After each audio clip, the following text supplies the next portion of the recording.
Eee, En güçlü yönleriniz veya en zayıf yönleriniz nelerdir? Hı hı. Bu soru adayın kendisini yorumlaması ile ilgili sanırım. Ama Doğru. şöyle bir durum da var. Güçlü yönlerde övüyor, zayıf yönlerde gömüyor gibi bir durumda yaşanmaması için burada aday nasıl düşünmeli ve nasıl yanıt vermeli Sinem Hanım? Şimdi yine burada da ezber Evet. yapmamamız gerektiğini söylemek istiyorum. Şimdi şeylerde fark ediyorum, adaylarda. Güçlü yönü söylerken rahat. İşte çok sonuç odaklıyımdır. İşte iletişimim çok güçlüdür vesaire diye böyle önce gidiyor.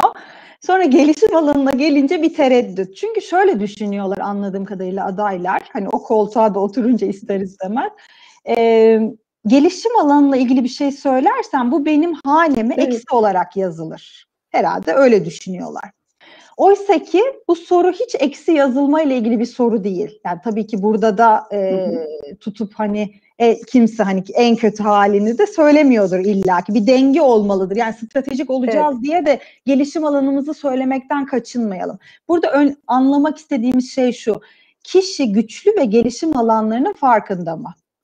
Hımm. Bunu da genelde ben mülakatın sonuna doğru sorduğum sorudur. Hatta ya son sorudur ya bir önceki sorudur, öyle söyleyeyim.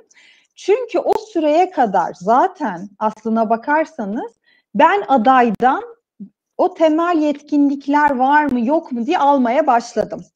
Hatta bazen kişilik envanteri de geliyor önümüze. Oradan da Evet. görüyoruz zaten eğilimlerini. Ve güçlü gelişim alanları ne diye tekrar yansıtıyoruz. Bakalım kişi neleri keşfetmiş.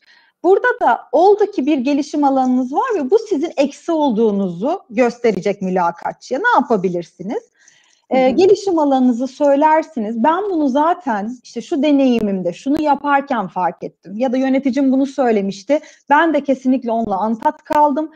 Bunu geliştirmek için ve işime yansıtırken bunu minimize etmek için şu aksiyonları almaya başladım demesi bizim için okey.